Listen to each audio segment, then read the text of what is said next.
નમસ્તે મિત્રો, બ્લેઝ એકેડેમીમાં આપનું સ્વાગત છે. મિત્રો, આજે આપણે ગુજરાતના એક એવા જિલ્લા વિશે જાણીશું જે વિસ્તારની દ્રષ્ટિએ ગુજરાતનો સૌથી મોટો જિલ્લો છે. તેનું નામ છે કચ્છ જિલ્લો. તો ચાલો મિત્રો શરૂ કરીએ તે જિલ્લા વિશેની સંપૂર્ણ માહિતી. તો તેમાં આપણે પહેલા જોશું કચ્છની સામાન્ય માહિતી.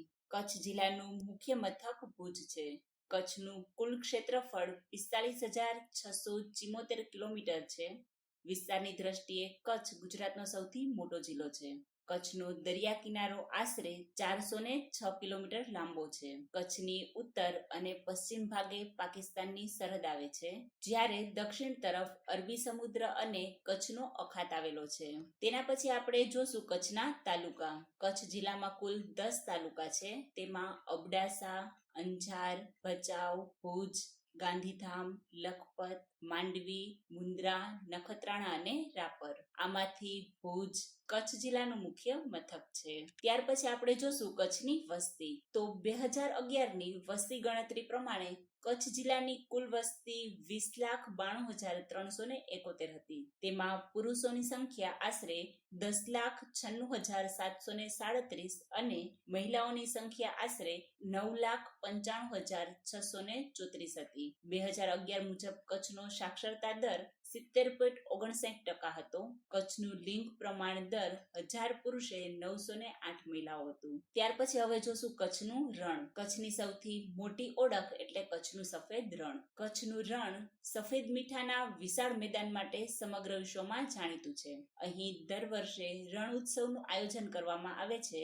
રણ ઉત્સવ દરમિયાન ગુજરાતની લોક સંસ્કૃતિ, સંગીત, નૃત્ય, હસ્તકલા અને કચ્છી સંસ્કૃતિનું સુંદર પ્રદર્શન જોવા મળે છે. કચ્છનું સફેદ રણ પ્રવાસીઓ માટે ગુજરાતના સૌથી આકર્ષક પ્રવાસન સ્થળોમાંનું એક છે. ત્યાર પછી જોશું ત્યાંના કાળા ડુંગર વિશે. કાળો ડુંગર કચ્છના ઉત્તરીય ભાગમાં આવેલો છે અને તેની ઊંચાઈ આશરે 462 મીટર છે. અહીંથી કચ્છના રણનો વિશાળ વિસ્તાર જોઈ શકાય છે. કચ્છનું સૌથી ઊંચું સ્થળ કાળો ડુંગર છે. હવે વાત કરીએ કચ્છના સૌથી મહત્વના ઐતિહાસિક સ્થળની. તે છે ધોળાવીરા. ધોળાવીરા કચ્છના ખદીરબેટ વિસ્તારમાં આવેલું પ્રાચીન પુરાતત્વીય સ્થળ છે. તે હડપ્પીય અથવા સિંધુ ખીણની સંસ્કૃતિ સાથે સંબંધિત છે. ધોળાવીરામાં પ્રાચીન નગર આયોજન, જળ સંગ્રહ અને પાણીની વ્યવસ્થાના અદ્ભુત પુરાવા મળી આવ્યા છે. ધોળાવીરાને યુનેસ્કોની વર્લ્ડ હેરિટેજ સાઇટ તરીકે પણ માન્યતા મળી છે. ત્યાર પછી જોશું આપણે કચ્છના પ્રસિદ્ધ ધાર્મિક સ્થળો વિશે. કચ્છમાં અનેક ધાર્મિક સ્થળો આવેલા છે. તેમાં સૌથી પ્રસિદ્ધ છે માતાનો મઢ. ત્યાં આશાપુરા માતાજીનું મંદિર આવેલું છે. આશાપુરા માતાજી કચ્છના જાડેજા રાજવંશની કુળદેવી તરીકે પણ માનવામાં આવે છે. કચ્છના પશ્ચિમ છેડે આવેલું કોટેશ્વર મંદિર પણ ખૂબ જ પ્રસિદ્ધ છે. આ ઉપરાંત નારાયણ સરોવર પણ કચ્છનું મહત્વનું ધાર્મિક સ્થળ છે. ત્યાર પછી જોશું આપણે કચ્છના બંદરો વિશે. કચ્છનો લાંબો દરિયા કિનારો હોવાથી અહીં અનેક મહત્વના બંદરો આવેલા છે. તેમાં દીનદયાળ પોર્ટ, મુન્દ્રા પોર્ટ, માંડવી અને જખૌનો સમાવેશ થાય છે. કંડલા બંદરનું નવું સત્તાવાર નામ દીનદયાળ પોર્ટ છે. મુન્દ્રા પણ ભારતનું મહત્વનું વ્યાપારી બંદર છે. આ બંદરોના કારણે કચ્છ ગુજરાતના વેપાર અને ઉદ્યોગ માટે ખૂબ જ મહત્વપૂર્ણ છે. હવે તેના પછી જોશું કચ્છની ખેતી અને પશુપાલન વિશે. કચ્છનો મોટો વિસ્તાર રણ અને અર્ધરણ પ્રદેશ હોવાથી અહીં ખેતીની પરિસ્થિતિ અન્ય જિલ્લાઓ કરતા અલગ છે. અહીં મુખ્યત્વે બાજરી, કપાસ, મગફળી, તલ, એરંડા અને જુવાર જેવા પાકો લેવામાં આવે છે. કચ્છમાં પશુપાલન પણ મહત્વનો વ્યવસાય છે.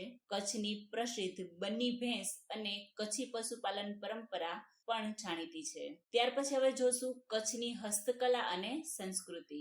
કચ્છ માત્ર રણ માટે જ નહીં પરંતુ તેની અદ્ભુત હસ્તકલા માટે પણ જાણીતું છે. કચ્છનું ભરતકામ, મિરર વર્ક, કચ્છી વસ્ત્રો અને પરંપરાગત હસ્તકલા સમગ્ર ભારતમાં પ્રખ્યાત છે. કચ્છની સંસ્કૃતિમાં લોકસંગીત, લોકનૃત્ય અને પરંપરાગત કળાઓનું વિશેષ સ્થાન છે. કચ્છની આ વિશિષ્ટ સંસ્કૃતિને કારણે દેશ વિદેશમાંથી પ્રવાસીઓ અહીં આવે છે. તો મિત્રો, આ હતી ગુજરાતના સૌથી મોટા જિલ્લા કચ્છની સ્પર્ધાત્મક પરીક્ષાલક્ષી મહત્વપૂર્ણ માહિતી. મને આશા છે કે તમને અમારો આ વિડીયો ગમ્યો હશે. જો તમને આ વિડીયો ગમ્યો હોય તો વિડીયોને લાઈક કરો, મિત્રો સાથે શેર કરો અને અમારી ચેનલને સબસ્ક્રાઇબ કરો અને બેલ આઇકન ઉપર ક્લિક કરો, જેથી અમારા આવનારા નવા વિડીયોની નોટિફિકેશન તમને મળતી રહે. તો મળશું નવા વિડીયોમાં. જય હિન્દ, જય ભારત.